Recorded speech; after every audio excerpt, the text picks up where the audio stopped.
Start చేయండి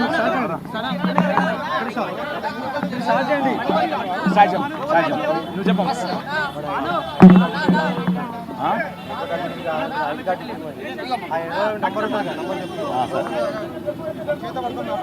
sir చెప్పమ్మా. నమస్కారం అండి, నా పేరు సరిత, మాది కరీంనగర్ డిస్ట్రిక్ట్ అండి.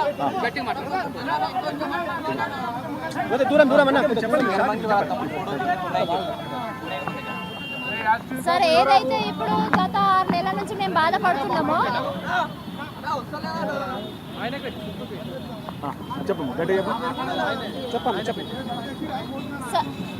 ఆరు నెలల నుంచి సార్ దీని మీద మేము 6 నెలల నుంచి బాధపడుతున్నాం సార్. మేము ఎక్కడికి వెళ్ళాలి ఏం చేయాలని తెలియక మాకు సుబ్బు సార్ వల్ల ఒక మంచి దారి దొరికిందని మేము వచ్చి కేసు పెడితే మేము వెళ్తే పోలీస్ స్టేషన్లో కేసు తీసుకున్నప్పుడు మేము ఏం చేస్తాం సార్? కోర్టును లాయర్ని ఆశ్రయించకపోతే ఎవరిని ఆశ్రయిస్తాం సార్? నిన్నటి నుంచి మంగ్లీ గారు అందులో టీవీలో మీడియా ముందు ఏడుస్తున్నారు. ఆమె కొంచెం హోదా పలుకుబడి ఉన్న ఆమె మీడియా ముందు ఏడవంగానే బాగా ఫేమస్ అయిపోతారు కావచ్చు. కానీ మేము చిన్న చిన్న ఇంట్లో హౌస్ వైఫ్ గా పని చేసుకునే వాళ్ళం అండి. మాకేం అవసరం అండి రోడ్డు మీదకి వచ్చి మీడియా ముందు మాట్లాడడానికి? ఇవన్నీ చూసి మా రిలేటివ్స్ అంతా మమ్మల్ని ఎగతాళి చేయరా, వద్దంటే పెట్టారు, మోసపోయారని మమ్మల్ని ఎంతమంది ఎన్ని రకాలుగా అంటారండి? హౌస్ వైఫ్ ఉన్నాం మేము, ఇంట్లో 4 డబ్బులు సంపాదించుకుంటామని ఆశపడి పెట్టినాం సార్. సార్ మేము అందరం మార్కెటింగ్ కంపెనీలో చేస్తాం సార్. మన నెట్వర్క్ మార్కెటింగ్లో చేస్తాము. అందులోనే మధు అనే పర్సన్ మాకు పరిచయం. మాతో పాటు పని చేసినప్పుడు అతను చాలా చిన్న వయసు. మాతో పాటు పని చేస్తూ బయటికి వెళ్ళేసి ఒక 4 సంవత్సరాల తర్వాత ఐఫైగా మళ్ళీ మా ముందుకు వచ్చింది సార్. ఐఫైగా మా ముందుకు వచ్చి డబ్బులు ఇట్లా ఇన్వెస్ట్మెంట్ చేస్తే చాలా లాభాలు వస్తాయంటే కూడా నేనైతే నమ్మలేదు సార్. అందరి సంగతి పక్కన పెడితే నేనైతే నమ్మలేదు. మళ్ళీ మా కోర్ టీం వాళ్ళకి ఒకసారి ఇదే బిజినెస్ ప్లాన్ మీద నడుస్తూ ఉంటే ఫోన్ చేస్తే ఎక్కడున్నారు అంటే మంగ్లీ వాళ్ళ గృహ ప్రవేశంలో ఉన్నాం మేడం, ఒక్కరం కాదు కోర్ వాళ్ళం అందరం వచ్చినామంటే దీనికి మంగ్లీ మేడంకి ఏం సంబంధం అంటే మంగ్లీ వాళ్ళ సిస్టర్నే కదా అతను పెళ్లి చేసుకునేది. ఇప్పుడు గృహ ప్రవేశానికి వచ్చినాము, త్వరలో ఎంగేజ్మెంట్ ఉంది, వీళ్ళందరూ కలిసి కొన్ని బిజినెస్లు చేస్తున్నదని మాకు చెప్పింది సార్. ఇప్పుడు అందరూ వచ్చి ఎట్లా మాట్లాడతాం సార్? ఇప్పుడు మాది నెట్వర్క్ మార్కెటింగ్ అని చెప్తున్నాము. ఇప్పుడు కంపెనీ ఎండి వచ్చి మాకు వచ్చి డైరెక్ట్ గా ప్లాన్ చెప్పి ప్రెజెంటేషన్ ఇచ్చి మమ్మల్ని ఐడి వేయరు కదా సార్. డిస్ట్రిబ్యూటర్స్ ద్వారా మాకు ప్లాన్ అనేది తెలుస్తుంది.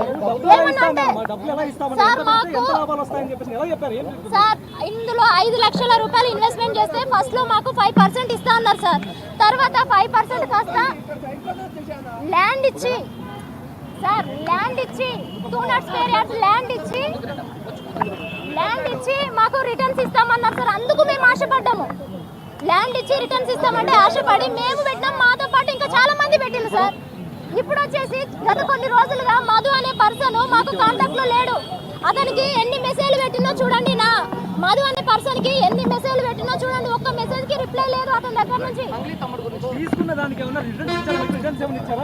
సార్. 1 నెల 2 నెలలు ఇచ్చిర్రు సార్. తర్వాత అతనికి ఏదో కేసు అయిందని పోలీస్ స్టేషన్కి వెళ్ళిరన్నా. ఎప్పుడైతే పోలీస్ స్టేషన్కి వెళ్ళిపోయాడో అప్పటి నుంచి రిటర్న్స్ అన్ని ఆఫ్ అయిపోయినాయి. తర్వాత ఎందుకు వస్తలేవు అంటే మధు వచ్చినాక ఇస్తాడు, వచ్చిన తర్వాతనే మేము ఈ కేసు పెట్టే వాళ్ళం కావచ్చు. కాకపోతే అతని మీద మాకు నమ్మకం ఉండే. ప్లస్ మళ్ళీ మంది సార్ మంగ్లీ శివ మధు ద్వారా పెట్టినాం సార్. మధు ద్వారా ఎందుకు పెట్టినామంటే ఆ చిన్న పిల్లోడి మీద అంత నమ్మకం ఎందుకు ఉంటుంది సార్? అంత ఫేమస్ మంగ్లీ అందులో ఉంది అని అంటే మాకైతే నమ్మకం ఉంటుంది కదా. మేము కూడా ఉన్నారు సార్, మంగ్లీ ఉన్నారు, సిఇఓ భరత్ ఉన్నాడు, శైలజ ఉంది, మంగ్లీ తమ్ముడు శివ ఉన్నాడు. ఆ ఫొటోస్ కూడా ఇప్పుడు నా దగ్గర కూడా ఉన్నాయి సార్. బ్రోచర్స్ ఇట్లా సార్. ఇప్పుడు నేనేం చెప్తున్నా, మాకు డైరెక్ట్ గా కాంటాక్ట్ ఏం అవ్వలేదు. మేము నెట్వర్క్ ద్వారా ఎట్లనో ఇది కూడా ప్లాన్ అట్లనే తీసుకొచ్చిర్రు. కోర్ వాళ్ళని సంప్రదిస్తారు సార్. మీరు అడిగే క్వశ్చన్ నాకు అర్థమవుతుంది. ఇక్కడ కోర్ వాళ్ళని సంప్రదిస్తారు. ఇక్కడ కోర్ టీమ్ అని ఒకటి ఉంటుంది.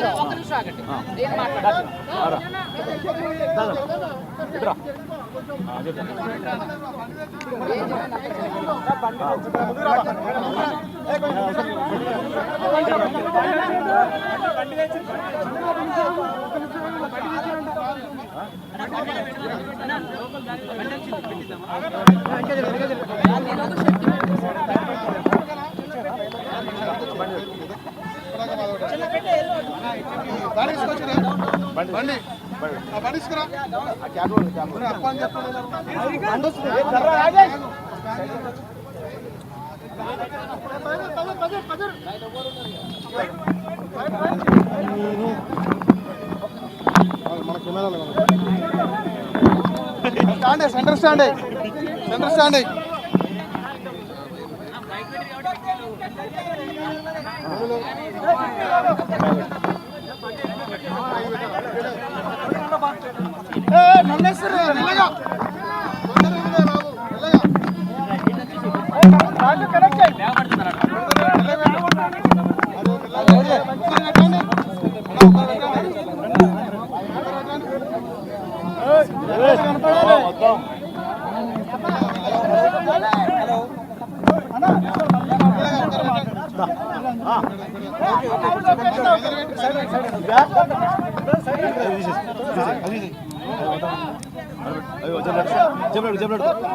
వాయిస్ వస్తుంది అది మాట్లాడు ఓకేనా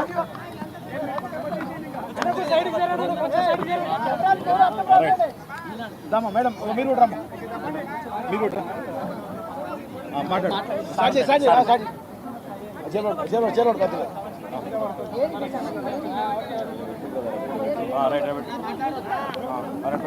రైట్ మాట్లాడు మేము యా